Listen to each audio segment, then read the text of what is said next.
So y'all, I get asked,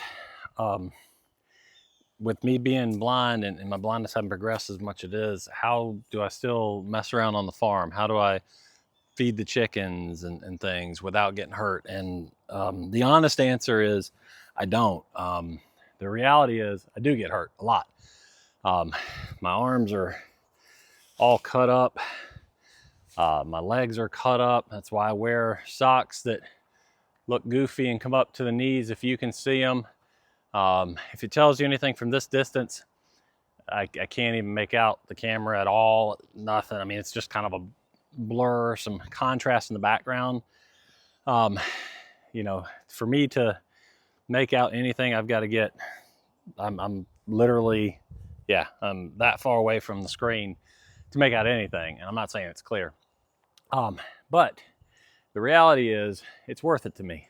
I get a little banged up. I get a little hurt. As long as I'm super careful and super slow, you know, I can still do some things. I can't read anymore. I mean, I do use a screen reader, so if people put comments, it'll read to me. But for me to read is really, really out of the question. Most things are just a varying level of blurry or dark. A lot of times I'll reach for something and it's not there, or I'll be looking for something for 20 minutes and I won't move. And all of a sudden the vision, I've got floaters and all kinds of stuff going on that are bad, and it'll be there, and it was there. So the answer to the question is, how do you do this stuff without getting hurt? And it's really simple. I do get hurt. I just accept it.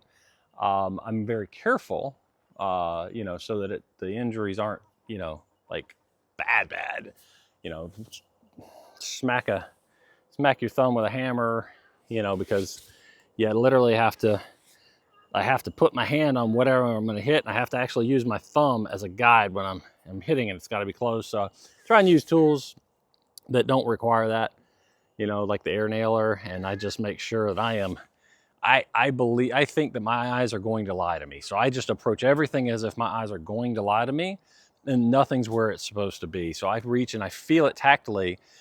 And then I'm very careful to get my hands and all my extremities and everything out of the way before I make the gun go off. And, you know, so at the end of the day, I wear safety glasses almost all the time out here.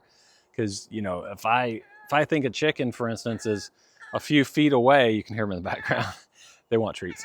Come here, girl. If I think a chicken is a couple of feet away, chicken, and they're not, they're much closer, then I, you know, could legitimately get spurred in the eye or something. So I wear safety glasses even to go out and just feed the chickens if I think I'm going to have to pick one up and check it or any of that.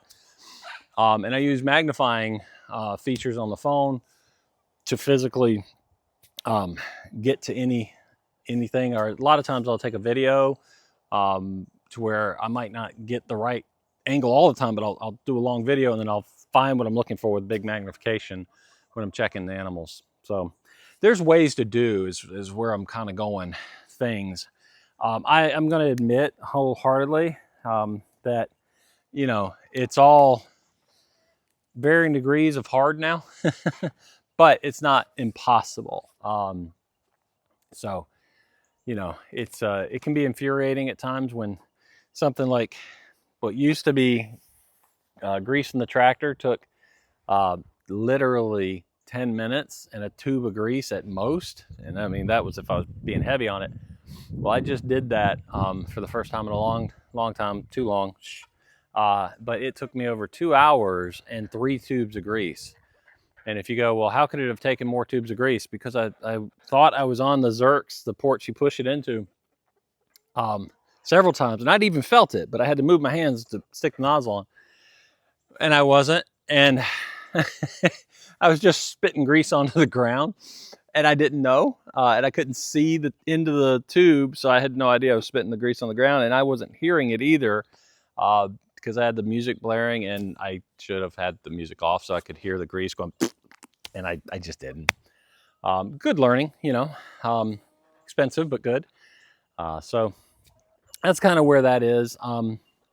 Unfortunately, I had a full-time corporate job, and in September, just this month. A few weeks ago, I had to give that up because I just cannot read anymore, and all the screen readers couldn't keep up with the requirements of the job, and the focus time and all was actually making me go more blind faster, because blindness is a spectrum. You're not only 10 to 15% of blind people are totally dark. Majority of us have something, and my diagnosis is in the bio. You're welcome to read it. I'm not shy about it. There's nothing you can do about it. It is what it is. So that said, I finally had to let go of that, and I was holding on way too long and way too tight, and it probably cost me a significant amount of vision. So that's why I keep telling everybody, just breathe in, breathe out, and relax. You okay, Miss Turkey? But you know, this is where I'm reassigning my purpose. You know, all my kids are adults and grown, and my lovely, beautiful bride, she is absolutely a huge part of my purpose. God and Jesus, huge part of my purpose. In a daily life, though, y'all, I got to get out and do stuff or I go crazy. So I go out and I feed goats and I build stuff. The stuff I build is not square. It's not. It's totally not square. It is okay though, because it is it's something I can do. You know what I'm saying? That's really what it comes down to. It is get this thing to track here if I can. Anyway, it is what it is. It's where I'm going to go with that. It's functional. There we go. That's the word. Everything I build is functional. It ain't going to be pretty, but it'll be functional. So I'm not complaining, but a lot of people ask how this works. And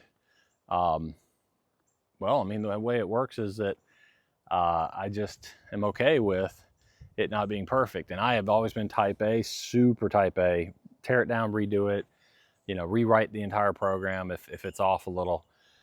And now I'm having to force myself to shift to, it's okay, you know, and you know, it'd be disingenuous to say it's not hard, because it's hard. It's very hard. The biggest thing I would say for me was over a year ago when I had to give up driving. That was rough, and that one still stings a little bit. That you don't even realize the amount of independence that affects. But you can replace it with other things, and you can learn to live with it. And that's basically what I'm doing every day. I'm not saying every day's easy. That'd be a lie. But you can do it. And everybody's got different limitations, and they excel at different things, you know, with their particular disability. For me, it's the reading, the focus, the lights are, oh my God. Shiny things give me super migraines, so I just don't go to stores. And, you know, I know some of the counselors are like, well, you shouldn't avoid the stores. Well, I'm okay with avoiding them. I'll be out here where there's nothing shiny to grab keep trying to pull my eyes' attentions to focus on things they can never focus on. And I can avoid migraines that way. And I can play with the animals, try and find eggs, which as of yet isn't working so well. And yeah, just slow down and take a breath. I've been working full-time company jobs since I was 15. And my plan was to do that until I died. My retirement plan was that. But now my retirement plan had to change. It's being chased by tiny velociraptors who have figured out what's in my pocket. Here you go. It's pushing myself to build things and do things that I don't even think I can do. And then giving myself the grace that it's going to take forever to get it done. So that's kind of an update on the blind thing. And you know, we're going to keep on rock and rolling, keep on staying positive. And hey, the alternative isn't great. So we're going to keep on keeping on. Y'all be good out there. Peace.